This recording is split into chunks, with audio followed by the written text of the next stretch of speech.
Miss Melody. Yes, come in. So, where was I? Did you know trees communicate with each other through various underground networks of fungi?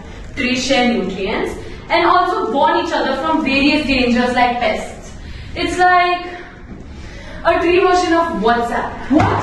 A tree version of WhatsApp? Yes, Arjun. Miss, are you saying that trees are chatting while we are here in algebra? Essentially, yes. They are part of the World Wide Web. Next she's gonna say trees have Instagram. If they did, Sakshi, they would be posting photosynthesis selfies. But they don't listen. Better, bring a better bad because I'm bigger, better. Solo, single, selling several shows at every single second. Peter Piper picked the peck up. So what's the plan, guys? We are going to hug the trees until they start conversing with us. We are here to find the secrets of the World Wide Web.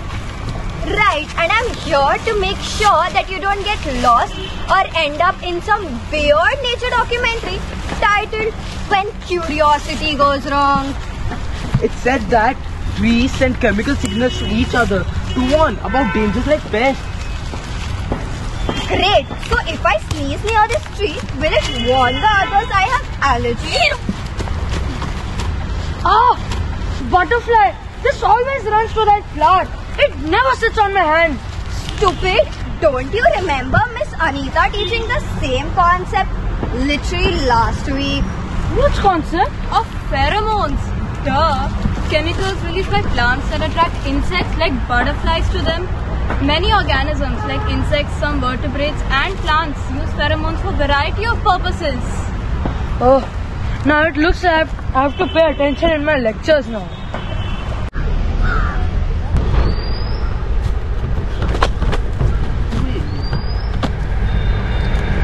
Guys, look at these. These are mushrooms. They are the network connectors, like little Wi-Fi routers. So you're telling me fungi is nature's IT department? Exactly. These guys connect the entire forest. They don't talk like us. They communicate through secret code. I didn't know that mushrooms were more better as fungi rather than mushroom and pizza. Yeah. Guys, look at this. It looks like a burdock plant. A bulldog plant. Does it also bark and bite? And is it at people's home? No. It's a biennial plant known for its burrs. They stick to animal fur and clothing. That's where the inspiration of Velcro came from. Let me jot this down in case National Geographic calls. You got it.